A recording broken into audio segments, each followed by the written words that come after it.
सबसे पहले तो मैं आपका धन्यवाद कर दूं मुख्यमंत्री जी, आपने समय निकाला आपके व्यस्त शेड्यूल से एनडीटीवी के इस कार्यक्रम में आने के लिए। Thank you very much. Thank you. और उसके बाद मैं ये आपसे पूछूं कि अभी आप एक कार्यक्रम से आ रही हैं जिसमें पहली बार for the first time in the history of this city, at least in the history of national capital, 70 साल के ऊपर के तमाम लोगों को एक हेल्थ कार्ड, आयुष्मान भारत का हेल्थ कार्ड हमने रोल आउट किया है। क्या आइडिया है इस बुनियादी हेल्थ सुविधा को देने के पीछे आपका नेशनल कैपिटल के सिटीजन्स के लिए? मैं एक्चुअली बताऊं, सच में जो 70 प्लस एज ग्रुप के हमारे रेजिडेंट हैं देश के, उनको ये हेल्थ एश्योरेंस मिलना सरकार की ओर से कि आप निश्चिंत हो जाइए, आपकी किसी तकलीफ में, आपकी किसी बीमारी की स्थिति में सरकार will take care of you, आपकी पूरा ध्यान रखेगी, आपका इलाज कराएगी, आपकी टेस्टिंग्स, आपका हर वो मेडिकल एक्सपेंडिचर जो आपको अपने बूते पे करना कई बार डिफ़िकल्ट हो जाता है, कई बार आपके बच्चे भी उतना सपोर्ट नहीं कर पाते, कई बार सिचुएशंस बड़ी ऑड होती है। ऐसे में सरकार जो अपने सीनियर सिटीजन्स की केयर टेकिंग कर रही है, ये ना केवल दिल्ली के लिए, मैं बताऊं पूरे विश्व में आप कोई देश उठा के देख लीजिए, ऐसी योजना आपको मिलेगी नहीं। ये पूरे वर्ल्ड के लिए एक विजनरी योजना है जिसमें आप अपने देश के, अपने शहर के 70 साल से ऊपर के बुजुर्गों का इलाज करा रहे हैं despite of their income status. उनका धर्म, जाति, स्टेटस कुछ भी इसमें काउंट नहीं करता। आपके पास उस शहर का आधार कार्ड हो, आप वहाँ के लोकल रेजिडेंट है, दैट इज़ एनफ। आप सोचिए कितनी खूबसूरती है इस योजना में कि एक अमीर आदमी जो अपने सब कुछ उसके पास होगा उसके लिए भी ये योजना है, और एक गरीब रेडी पटरी वाला व्यक्ति भी, उसके लिए भी वो सेम योजना है। और सही बताऊं, अमेरिका हो या कोई और बड़ा देश हो, अगर उन्होंने कोई हेल्थ का प्रोविज़न अपने सिटीजन्स के लिए क्रिएट किया होगा तो केवल उसका क्राइटेरिया है आप टैक्स पेई हैं कि नहीं है। अगर आप टैक्स पेई हैं तो government will give you health assistance. पर ये जो योजना है, whether you are taxpayer or not, कुछ भी आपका स्टेटस है, आपको ये योजना समान रूप में हर एक बुजुर्ग को मिल रही है। मैं सच में थैंक्स करना चाहूँगी नरेंद्र मोदी जी का, देश के प्रधानमंत्री जी का, जिनकी वजह से आज दिल्ली के सब बुजुर्गों को उनको एक बहुत ही खूबसूरत लाभ मिला है, योजना मिली है और जीने का एक नया अधिकार मिला है। और मैं ये इसी बात पे आने वाला था कि प्रधानमंत्री का पर्सनल फोकस इस योजना को लेके बहुत रहा है। पर्सनली उन्होंने खुद पुश किया है 70 प्लस की आरोग्य स्कीम को देश भर के लिए, और काफ़ी दिनों से ये रुकी हुई थी नेशनल कैपिटल में। और अब आपको लगता है कि आप इसको पूरा स्प्रेड दे पाएंगी? वो लोग खासकर जिनको कि इस तरह की चीज़ों की जानकारी नहीं पहुंच पाती है, जो लोगों को जानकारी हो जाती है वो तो जानकारी से सुविधा का फ़ायदा उठा लेते हैं, उनको भी आपकी सरकार कोशिश करेगी कि क्या उनको पूरी इन्फॉर्मेशन दे और वो इसका फ़ायदा ले सके? मैं प्रॉमिस करती हूँ दिल्ली के हर एक 70 साल से ऊपर के बुजुर्ग को कि आप हम तक पहुँचे या ना पहुँचे, सरकार आप तक पहुँचेगी और एक एक बुजुर्ग का रजिस्ट्रेशन करा के उसको इस हेल्थ योजना का पूरा लाभ मिलेगा। So Chief Minister, that you promised from the NDTV's forum, thank you very much. एक और बात बताइए मुख्यमंत्री जी, आप you are a young chief minister, BJP के शासन में पहली बार एक महिला मुख्यमंत्री बनी है दिल्ली में, और दिल्ली में मुख्यमंत्री बनने के पिछले 10 साल का एक्सपीरियंस जो था उससे कहीं ना कहीं लोगों को एक बड़ी डिसअपॉइंटमेंट भी हुई थी कुछ इश्यूज़ को लेकर के। आपके अपने मन में, क्योंकि आप दिल्ली के रेजिडेंट हैं, आपने स्टूडेंट पॉलिटिक्स करी है यहाँ पे, आपके अपने मन में एक नेशनल कैपिटल की क्या छवि है? कैसे चेंज देखना चाहती हैं आप इसमें? मुझे कई बार ये प्रश्न पूछा जाता है कि आप दिल्ली को कैसा बनाना चाहती हैं, लंदन बनाना चाहती हैं, पेरिस बनाना चाहती हैं, क्या बनाना चाहती हैं? तो मेरा एक ही जवाब होता है कि मैं दिल्ली को दिल्ली बनाना चाहती हूँ। दिल्ली जो देश की राजधानी है, दिल्ली जिसका एक अपना इतिहास गौरव है, दिल्ली का अपना एक कल्चर है, दिल्ली एक मिनी इंडिया है। पूरे देश के हर राज्य के लोग यहाँ आकर के बसे हैं, उनके लिए ये उनका होम टाउन है। और ऐसे में दिल्ली का इंफ्रास्ट्रक्चर, दिल्ली का हेल्थ, दिल्ली का एजुकेशन, दिल्ली हर मायने में दिल्ली अप टू डेट होनी चाहिए। पूरे देश में सबसे टेक्नोलॉजिकली अपडेटेड शहर होना चाहिए। पूरे विश्व में इसका एक सम्मान होना चाहिए। पिछली सरकारों के राज में आप देखेंगे एक नेगेटिव पॉलिटिक्स, एक नेगेटिव इमेज दिल्ली शहर की बिल्डअप हुई, और आज भी कहीं ना कहीं पॉल्यूशन के लेवल पे कहें, यमुना जी की सफाई के लिए कहें, दिल्ली का जब नाम पूरे वर्ल्ड फ्रेम में आता है तो हम देखेंगे कि सबसे ज़्यादा एयर पॉल्यूशन कहाँ है, दिल्ली में है जी। सबसे ज़्यादा प्रॉब्लम कहाँ है, दिल्ली में है जी। तो मैं ये सोचती हूँ कि दिल्ली की इमेज बिल्डिंग होनी चाहिए। दिल्ली में ये जो नेगेटिव एक्सपेक्ट है ये ख़त्म होना चाहिए। दिल्ली के लोगों को वो मिलना चाहिए जो दिल्ली का अधिकार है, और दिल्ली में रहने वाले लोगों का दिल लगना चाहिए यहाँ, ऐसा मेरा सोचना है। मुख्यमंत्री जी, दिल्ली की छवि बदलनी चाहिए, और आपने पोल्यूशन और यमुना की क्लीनिंग के दो बड़ी चीज़ों की बात करी। दोनों ही मुद्दे आप भी जानती हैं, क्योंकि आप जैसे मैंने कहा कि स्टूडेंट डेज से यहाँ पॉलिटिक्स कर रही हैं, रहने वाली हैं, रेजिडेंट हैं दिल्ली की। दोनों ही मुद्दे ऐसे हैं जो कि जिसमें बहुत काम करने की ज़रूरत है। ये ओवरनाइट सॉल्यूशंस इन इश्यूज़ का हो जाए ऐसा संभव है नहीं। तो एक बड़ी कैपेसिटी आपकी गवर्नमेंट को, आपको खुद और सेंट्रल गवर्नमेंट के साथ कोलैबोरेशन में डिस्प्ले करनी पड़ेगी अगर हम इन दोनों इश्यूज़ को हमें सेटल करना है तो। ऑफ कोर्स करनी ही पड़ेगी। आप देखिए, पॉल्यूशन जो है एक बहुत सीरियस मैटर है, और पूरी दिल्ली का हर एक नागरिक इससे बहुत इफ़ेक्टेड है। छोटा बच्चा हो, बड़ा बुजुर्ग हो, अनेक तरह की बीमारियां इस पॉल्यूशन के कारण से आज दिल्ली के लोगों को लगी है। पर समाधान क्या दिया पिछली सरकारों ने, मैं आपको बताती हूँ। समाधान के नाम पे एडवर्टीजमेंट, हम पराली की दवाई बनाएंगे, वो दवाई बेच देंगे, अन्य राज्यों को देंगे, पराली ख़त्म हो जाएगी, हवा साफ हो जाएगी। ऐसी एडवर्टीजमेंट के ऊपर करोड़ों रुपए का बजट सरकारों ने खर्च किया। पर आप तो मीडिया चैनल हैं, आप मुझे खोज के बताइए तो कि वो दवाई बनी क्या, किसी को मिली क्या, कोई इलाज उसका हुआ क्या, कोई लाभ मिला क्या? नथिंग। करोड़ों रुपए की एडवर्टीजमेंट के बाद ना कोई दवाई मिली, ना कोई दवाई बनी, ना किसी स्टेट में गई, ना पराली खत्म हुई। हाँ, उनकी सरकार बन गई इसलिए पराली खत्म। अब पंजाब का कोई रोल नहीं है पराली में। अब सारी की सारी पराली जो है वो बीजेपी गवर्नड जो राज्य है वहाँ से आती है। अब पंजाब की दिशा से आना बंद हो गई। तो ये उनका सॉल्यूशन था। अगला सॉल्यूशन ऑड इवन। अब बताइए, इतने समझदार लोग हैं, इतने सारे पर्यावरणविद भी यहाँ पर हैं, ऑड इवन करने से कितना पॉल्यूशन कम हुआ भाई? ये 3 मेजर स्टेप मैं बता रही हूँ जो पिछली सरकारों ने किए। एक, पराली की दवाई बनाएंगे, दूसरा हम ऑड इवन करेंगे, और तीसरा एक स्मोक टावर बनाया गया। कहाँ है वो एक स्मोक टावर? हमने खोजा, पता चला कि कनॉट प्लेस में बना था, 6 महीने चला, कॉस्टिंग उसकी 2 करोड़ थी, उस पर एडवर्टीजमेंट 30 करोड़ का था, और आज वो वर्किंग नहीं है। अब बताइए, ये समाधान सोचेंगे तो एयर क्वालिटी ठीक होगी क्या?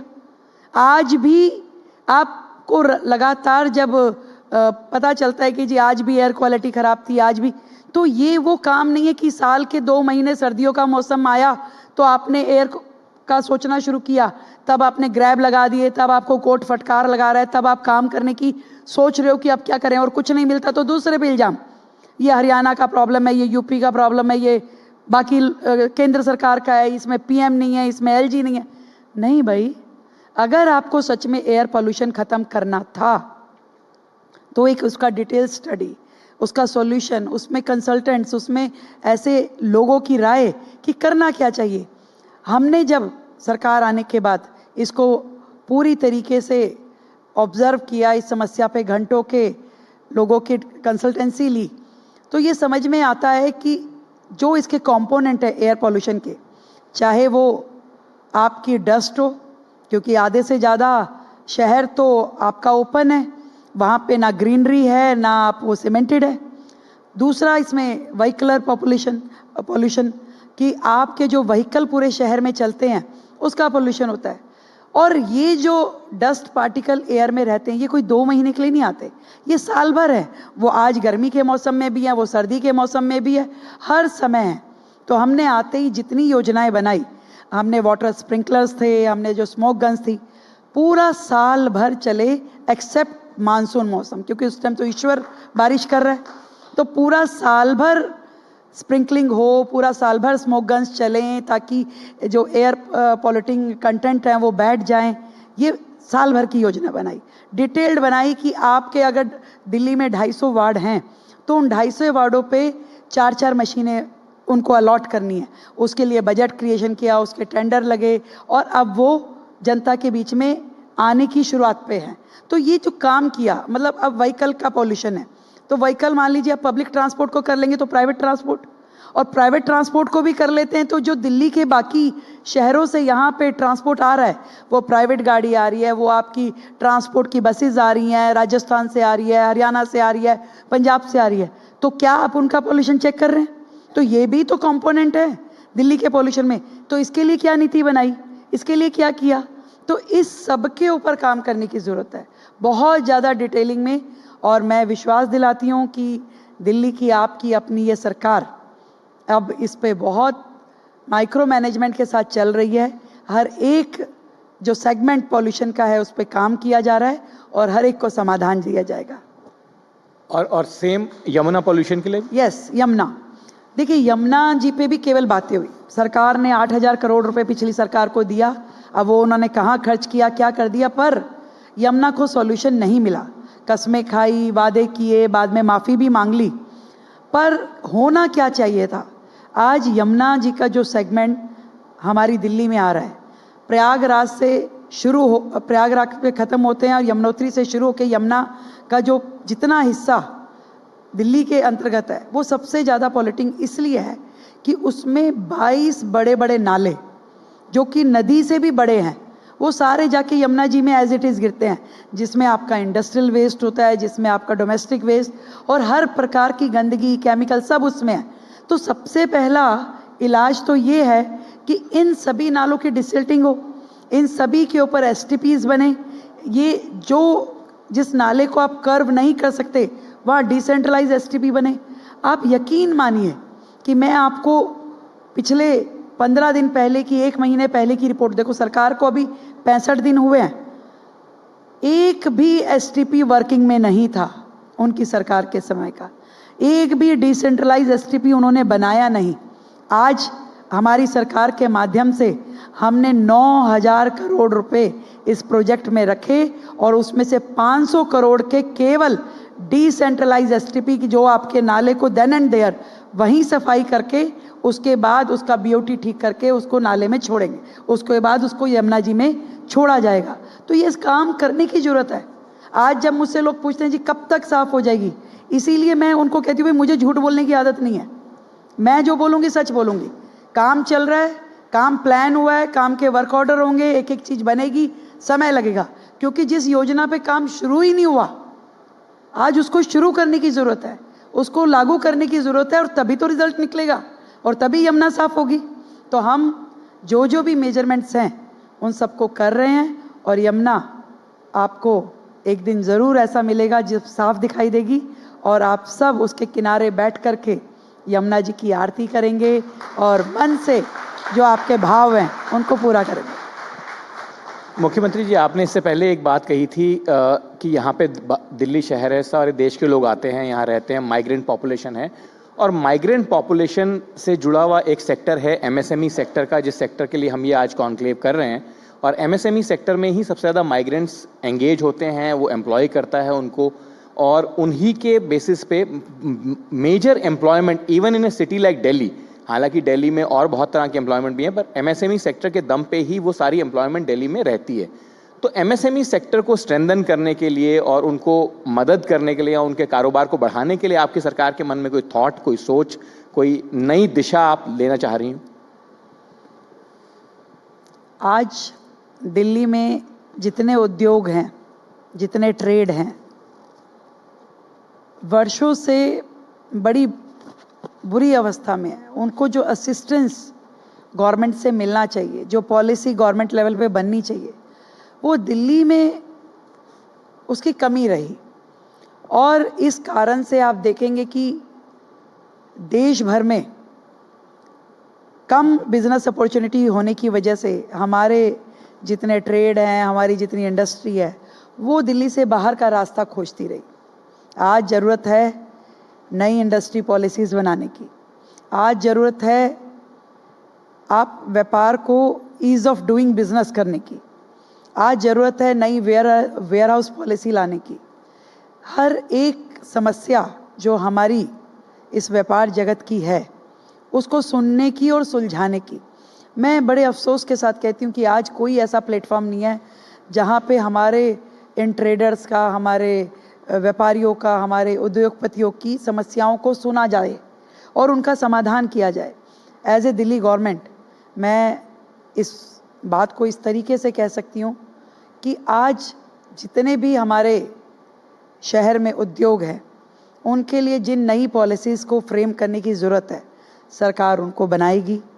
जितने भी जगह इन उद्योगों को एक सपोर्ट, एक टेक्निकल असिस्टेंस या इंफ्रास्ट्रक्चरल पूरा काम जो चाहिए उनको, वो सरकार करेगी। आज जितने हमारे इंडस्ट्रियल एरिया हैं, आज आप देखिए तो वहाँ पे डेवलपमेंट के नाम पे जीरो है। इनफैक्ट वो बहुत ही खराब स्थिति में है। अगर आप इंडस्ट्रियल एरियाज, कभी ऐसा लगता ही नहीं है कि वो प्रॉपर डेजिग्नेटेड इंडस्ट्रियल एरिया हैं शहर के, किसी भी इंडस्ट्रियल एरिया। और जबकि वो आपके वो इंडस्ट्रियल एरिया हैं जो कि आपके अप्रूव्ड हैं और अप्रूव्ड है और टैक्स पेइंग है। टैक्स पेइंग, हर तरह का टैक्स आपको वहाँ आपको सड़क नहीं मिलेगी, वहाँ आपको ड्रेनेज सिस्टम ठीक नहीं मिलेगा, वहाँ उनके लिए कोई कॉमन फैसिलिटी सेंटर्स नहीं है, वहाँ उनकी लेबर के लिए कोई ट्रांसपोर्टेशन का अच्छा व्यवस्था नहीं है, लाइट का, बिजली सबसे ज़्यादा रेटों में मिल रही है आज दिल्ली शहर में।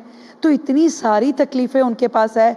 आपका कोई सिंगल विंडो सिस्टम नहीं है, आपको ऑफिसर, कोई छोटे से छोटा ऑफिसर भी बड़े से बड़े इंडस्ट्रियलिस्ट को जाकर के कुछ भी बोल सकने की ताकत रखता है। तो एक इतना प्रेशर इंडस्ट्रियलिस्ट पे होता है कि वो क्या करे, मतलब उसको अपनी औकात जो है, ऐसा लगता है कि मैं तो एक बैगर हूँ, कि मैं अपने लिए जो सुविधा मांग रहा हूँ, एक एक पेपर के लिए, एक एक सर्टिफिकेट के लिए मुझे सरकार के आगे हाथ फैलाना पड़ता है।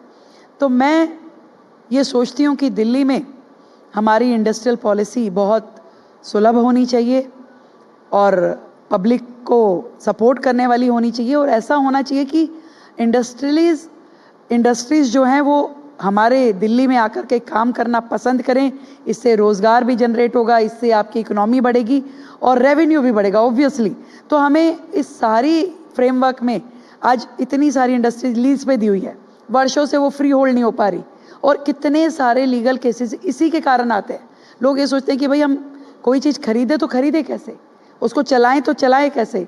तो फ्री होल्ड पॉलिसी लाने की ज़रूरत है, आपको हर दिशा में काम करने की ज़रूरत है। अभी मतलब स्काई इज़ ए लिमिट, यहाँ जीरो से शुरू करके और कहाँ तक आपको लेके जाना पड़ेगा। पर मैं कह सकती हूँ कि सरकार हर उस काम को ज़रूर करेगी जिससे लोगों को सहूलियत हो। और chief minister, there countrywide the experience has been, and the prime minister also has been pushing for it, his government has been pushing for it, कि जितने भी अप्रूवल्स हों, चाहे वो MSME सेक्टर हो, चाहे वो बाकी इंडस्ट्री हो, आप खुद बिजनेस कम्युनिटी की से आती हैं, तो वो कम से कम ऑनलाइन अवेलेबल हों लोगों को। मतलब जो ये लोगों को धक्के खाने पड़ते हैं एक डिपार्टमेंट से दूसरे डिपार्टमेंट में जा करके, और वो कोई एक फोरम अवेलेबल नहीं है जहाँ पे उनको कोई टाइम बाउंड डेडलाइंस और डेटलाइंस मिली रहे हैं कि भाई इतने दिन के अंदर ये अप्रूवल आना चाहिए। इस तरह का कुछ आपको देखने चलिए अच्छा है, आपने अपने मुंह से कह दिया, पिछली पढ़ी लिखी सरकार ने कुछ भी ऑनलाइन रखा नहीं। और मैं बड़े अफसोस के साथ इस बात को एडमिट करती हूँ कि यहाँ तक कि कोई ग्रीवेंस रिड्रेसल भी दिल्ली सरकार के पास नहीं रहा पीछे। यहाँ तक कि आप कोई कमांड एंड कंट्रोल सेंटर कोई दिल्ली गवर्नमेंट का ऐसा भी नहीं है। तो आज मुझे अपने बजट में इसका प्रोविज़न क्रिएट करना पड़ा कि हम अपना इंटीग्रेटेड दिल्ली का एक कंट्रोल एंड कमांड सेंटर बनाएंगे, जिसमें हम पूरी दिल्ली का, कहाँ आपका ट्रैफिक कंजेशन है, कहाँ आपके पॉल्यूशन के सेंटर हैं, कहाँ पे आपका मतलब हर चीज़ को, कहाँ वाटर लॉगिंग के पॉइंट हैं, कहाँ पे आपका सिक्योरिटी लैब्स है, कहाँ पे आपकी लाइट की कमी है, हर चीज़ आपको दिखाई देनी चाहिए, सुनाई देनी चाहिए, जनता की आवाज़ आप तक पहुंचनी चाहिए, उनको समाधान मिलना चाहिए। और आप हर चीज़ में देखेंगे ये जो टेक्नोलॉजी का उपयोग है, जो पढ़ी लिखी सरकारों को करना ही चाहिए था, कहीं भी किसी भी फील्ड में, मतलब अभी पीछे हमें अपने वाटर टैंकर्स को जीपीएस के साथ में असिस्ट करना पड़ा। आपका वाटर टैंकर दिल्ली में दिल्ली आज आधी दिल्ली वाटर टैंकर पे चल रही है, क्योंकि आपने पानी की पाइपलाइन तो बिछाई नहीं कि घरों तक नल के माध्यम से जल जाए। तो अब वाटर टैंकर कहाँ से निकला, कहाँ पहुँचा, कितनी बार चक्कर काटा, कागज़ों में पूरा पेमेंट हो रहा है पर उसका अपीयरेंस आपको नहीं मिल पा रहा। तो पहली बार आकर के हमारी सरकार ने हर वाटर टैंकर पे जीपीएस लगाना, उसको कंट्रोल एंड कमांड सेंटर से ऑब्जर्व करना, जनता को ऐप के माध्यम से उसका लोकेशन देना कि उसकी लोकेशन भी सर्च कर सकें, उसकी टाइमिंग भी फिक्स हो और उसका जितना राउंड है वो भी सरकार दे सके और उसी हिसाब से पेमेंट हो। तो आप सोचिए हमें कितनी लीकेजेस रोकनी पड़ रही है, कहाँ कहाँ रोके ये बताइए। अच्छा हुआ मुख्यमंत्री जी आपने ये बात कर ली कि वाटर लॉगिंग का चैलेंज जो है बस आने वाला है अब आपके पास कुछ 45 दिनों के अंदर। वो भी बड़ा कुछ एक पॉइंट्स ऐसे हैं दिल्ली में जो कि हर बार इंटरनेशनल शेम बनते हैं हमारे, जैसे कि मिंटो ब्रिज। वहाँ पे आपको मालूम कितने वाटर लॉगिंग के पॉइंट है दिल्ली में? लगभग 550 पॉइंट पे दिल्ली में बड़े वाटर लॉगिंग पॉइंट है। हर बार वर्षों तक आप सब ने देखा मिंटो ब्रिज के नीचे बस डूबी हुई है। ये पिक्चर एक ऐसी स्टैंडर्ड हो गया है जो हर बारिश में अखबार में फ्रंट पेज पे छपनी है। आपको तिलक ब्रिज पे पानी मिलेगा ही मिलेगा। आपके ऐसे पॉइंट जो आपके घरों के आसपास है, आपको वो वर्षों से उस पिक्चर को आप देखते हैं। और दिल्ली में देखिए तकलीफ किस बात की, दिल्ली वाले किसी वेदर को एंजॉय नहीं कर सकते। सर्दी आती है तो पॉल्यूशन आ जाता है, बारिश आता है तो ट्रैफिक जैम और वाटर लॉगिंग आ जाती है। अच्छा है मुख्यमंत्री जी, आपने मुख्यमंत्री होके ये बात बोल ली। अच्छा मैं बोल रही हूँ भाई, मुझे इस बात को कहने में कोई शर्म, तकलीफ जरूर है, शर्म नहीं है कि जहाँ से हमें शुरू करना है, जहाँ हम खड़े हैं, मैं कोई गलत पिक्चर पोर्ट्रेट करके नहीं आगे बढ़ना चाहती।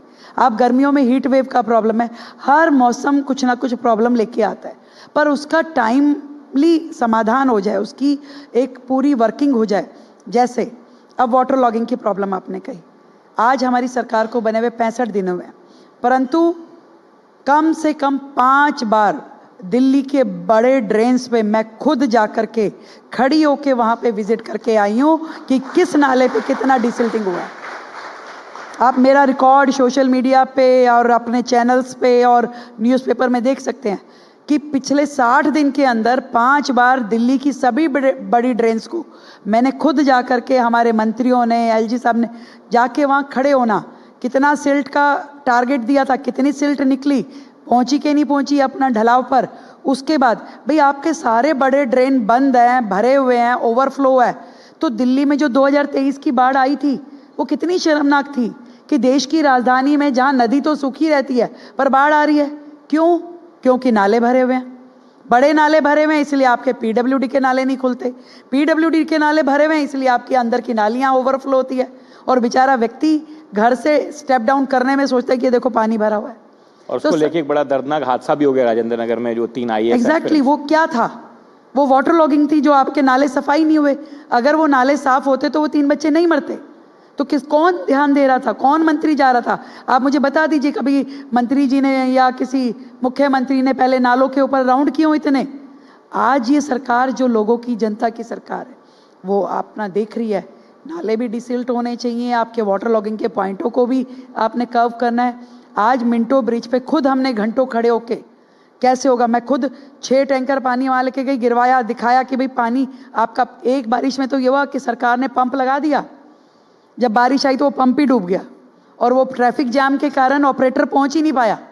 तो ऐसी पढ़ी लिखी सरकार भी किस नाम की। तो हमने जो इस बार किया मिंटो ब्रिज पे, एक ऑटोमेटिक पंप जो ज़मीन से लगभग 10 फुट की ऊंचाई पे हमने उसको प्लेस किया और जैसे ही पानी का लेवल एक मेजर के ऊपर जाएगा, ऑटोमेटिक पंप काम करना शुरू कर देगा। तो ये सारी चीज़ों की तैयारी आज हमने कर दी कि बारिश आएगी तो हमें और क्या क्या चीज़ें ज़रूरत पड़ सकती है, जिसको हमें आज ही करना है। तो वी आर ऑन वर्क और आई होप कि इस बार वो फोटो अखबार में नहीं छपेगी। मुख्यमंत्री जी, दिल्ली में एक चैलेंज जिसकी चलते शीला दीक्षित गवर्नमेंट को, जो आपसे पहले की महिला मुख्यमंत्री थी, बहुत क्रेडिट मिला, वो चैलेंज था इंफ्रास्ट्रक्चर का चैलेंज। और इंफ्रास्ट्रक्चर को लेके ही पिछले कुछ सालों में लोगों की शिकायत ये रही, दिल्ली वालों की, कि इंफ्रास्ट्रक्चर के फ्रंट पे कोई खास काम हुआ नहीं। बट इंफ्रास्ट्रक्चर ऐसी चीज़ है जिसको लगातार बढ़ाने की ज़रूरत है, बिकॉज आबादी बढ़ती है, आसपास के क्षेत्रों की आबादी, जैसे नोएडा, ग्रेटर नोएडा और गुड़गांव, इन सब की आबादी बढ़ती है। तो इंफ्रास्ट्रक्चर को लेकर के अब बड़े चैलेंजेस शहर में दोबारा से हैं। तो एक नए सिरे से इंडस्ट्रियल इंफ्रास्ट्रक्चर, एक तो एमएसएमई से जुड़ा हुआ जो इंडस्ट्रियल इंफ्रास्ट्रक्चर है उसको इमेजिन करने की ज़रूरत है और उसको रीवर्क, बट एक ओवरऑल शहर के इंफ्रास्ट्रक्चर को भी आपको लगता है कि पूरा रीइमेजिन करने की ज़रूरत, टाइम आ गया है इस समय?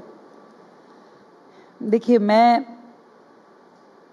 आज आपको ये बताना चाहती हूँ कि आज दिल्ली का जो व्यक्ति है ना, उसका दिल में छोटी छोटी चीज़ों की आशाएं हैं। वो आपसे कुछ बड़ा नहीं मांग रहा। वो ये नहीं कह रहा मुझे स्टेडियम बना दो, मुझे ऑडिटोरियम बना दो, मेरे लिए क्या ही महल खड़ा कर दो। वो क्या चाहता है, मेरी नाली साफ़ हो जाए, मेरा सीवर ओवरफ्लो ना हो, मेरी सड़क में गड्ढे ना हो, मेरा स्कूल अच्छा मिल जाए, मेरे को हॉस्पिटल में इलाज के लिए जाऊँ तो ठीक ठाक मेरा इलाज हो जाए।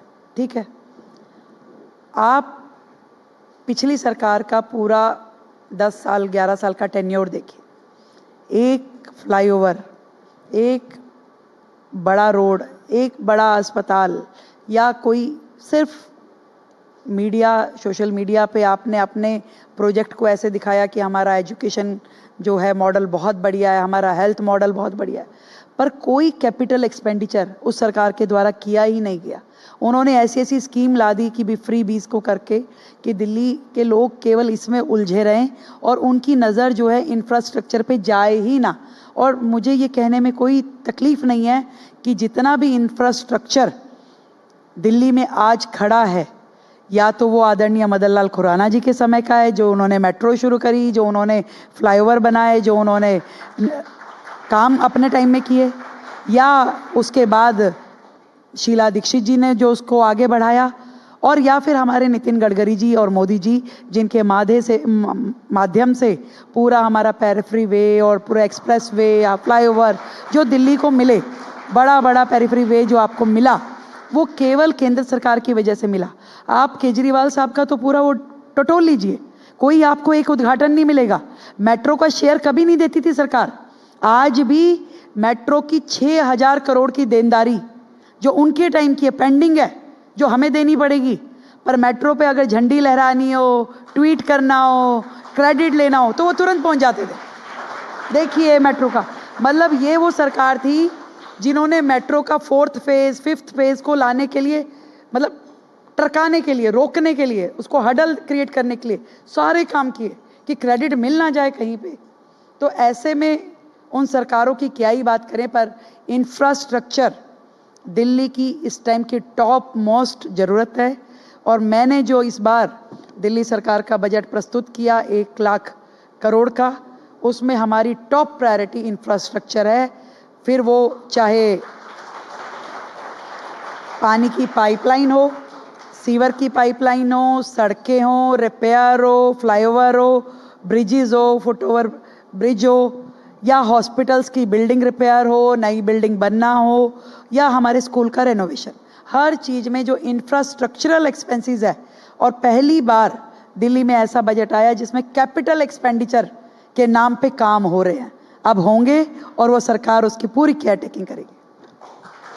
मुख्यमंत्री जी, इससे पहले कि मैं आपको जाने दूँ, 2 सवाल और पूछ लेता हूँ कि एक ग्रीन इंडस्ट्री, अब पूरी दुनिया में उसको ऐसा देखा जा रहा है कि green industry is the future of urban centres, और दिल्ली इस देश का और दुनिया का भी एक बड़ा अर्बन सेंटर है।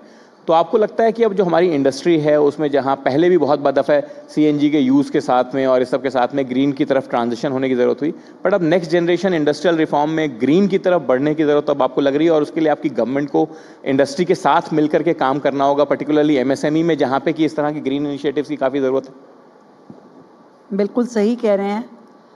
दिल्ली जो देश की राजधानी है, जब ऐसी दिक्कतों से घिरी हुई है जहाँ पे सबसे ज़्यादा एयर पॉल्यूशन, सबसे ज़्यादा कूड़े के पहाड़ और अलग अलग अन्य तरह की जो प्रॉब्लम्स दिल्ली में है, उसको देखें तो इस समय समाधान यदि आप कुछ कह सकते हैं तो वो ग्रीन इंडस्ट्री की तरफ चलना ही सबसे बड़ा समाधान है। और इसके लिए हमें पूरे दिल्ली शहर को उस चीज़ के लिए तैयार करना पड़ेगा। पूरी सोसाइटी को आगे बढ़ कर के, पूरी इंडस्ट्री को आगे बढ़ कर के इसे अपने हाथों में लेना पड़ेगा। और इसीलिए हम अब जब जो भी योजनाएं दिल्ली के लिए बना रहे हैं, वो आने वाले 100 सालों का पूरा रोड मैप बनाते हुए आगे बढ़ रहे हैं कि आज की जो प्रॉब्लम है वो 100 साल बाद किस रूप में आएगी और उसका समाधान आज से ही शुरू करें। तो आई थिंक कि भी ग्रीन इंडस्ट्री को हम पूरा उपयोग करेंगे और दिल्ली को ग्रीन दिल्ली बनाने के लिए काम करेंगे। और मुख्यमंत्री जी, आपने लोगों को काफ़ी अपनी सरकार का रोड मैप दिया और आपकी सरकार की तरफ से इंफ्रास्ट्रक्चर या बाकी जितने भी डेवलपमेंट इनिशिएटिव्स हैं उनका ब्यौरा भी दिया। बट आपकी देखिए, दिल्ली और बाकी यहाँ अर्बन सेंटर्स के साथ में एक ये बात होती है कि वहाँ ज़्यादातर जनता हाईली एजुकेटेड लोग होते हैं, पढ़े लिखे लोग होते हैं, तो उनकी शायद जिम्मेदारी भी ज़्यादा बन जाती है कंपेयर टू लोग जो एक्सपोज नहीं हैं, जिन्होंने ट्रैवल नहीं किया या जिनकी पढ़ाई लिखाई उतनी नहीं है। पढ़े लिखे लोगों की एक जिम्मेदारी भी ज़्यादा बनती है। As a Delhi chief minister, as a chief minister of the national capital, as a lady chief minister, आपका दिल्ली वालों के लिए क्या कहना है कि दिल्ली वालों को दिल्ली में रहते हुए या आते जाते समय अपनी किन जिम्मेदारियों का सबसे ज़्यादा ध्यान रखने की ज़रूरत है, ताकि उसी कोलैबोरेशन से लोग ऐसा फील कर सकें कि दिल्ली एक्चुअली एक वर्ल्ड क्लास ग्लोबल सिटी के रास्ते पे है। आपका दिल्ली वालों के लिए क्या मैसेज? ये आपने बहुत मेरे मतलब की बात कही। मुझे हमेशा से ये लगता है, देखो पूरे देश में पहलगांव की चर्चा है, मैं उससे जोड़ती हूँ इसे। जब मैं पूरे विश्वास के साथ कह सकती हूँ कि पूरे देश में, पूरी दिल्ली में और यहाँ इस हॉल में बैठे हुए भी जितने लोग होंगे, उस हमले को देख करके सबके दिल में ये भाव जरूर आया होगा कि मुझे अगर मौका मिल जाए तो मैं ही जा कर के बंदूक उठाऊं और गोलियों से भून दूं उन्हें। ऐसी देशभक्ति, ऐसा देश के प्रति प्यार सबके अंदर है। हर व्यक्ति सोचता है मुझे मौका मिले तो शायद मैं कुछ कर पाऊं, पर मैं आपको विश्वास से बता सकती हूँ किसी को मौका मिलेगा ही नहीं, ना सरहद पे जाने का, ना गोली मारने का दुश्मन को, और ना सीने पे गोली खाने का। देश के लिए मरने का एक भी मौका नहीं है हम सबके पास। देश के लिए मरने का एक भी मौका हमारे पास नहीं है। हमारे पास यदि कुछ मौका है तो देश के लिए जीने का मौका है, और अपने लिए जीते हुए, अपना व्यापार, रोजगार, नौकरी करते हुए हमें जरूर अपने देश के लिए सेंसिटिव होना पड़ेगा, अपनी रिस्पॉन्सिबिलिटीज़ को समझना पड़ेगा। हम जब विदेश जाते हैं ना, वो मैं हूँ, आप हो या कोई भी हो, विदेश जाके हम बड़े कल्चर्ड हो जाते हैं। हम कुछ भी खाएंगे रैपर अपने पर्स में रख लेंगे, नहीं नहीं नहीं, यहाँ तो फेंक नहीं सकते, यहाँ तो थूक नहीं सकते, यहाँ तो बैठ नहीं सकते, इसको डैमेज नहीं कर सकते, रूल को फॉलो करना ज़रूरी है, फुटपाथ ऐसे क्रॉस नहीं करेंगे, रेड लाइट ऐसे नहीं जंप करेंगे, सब याद आ जाता है हमें। पर जब हम अपने देश में होते तो we are free to do anything, स्वच्छंद पक्षी, कुछ भी कर सकते हैं। अपना देश है भाई, अपना शहर है, फेंकिए, कुछ भी करिए।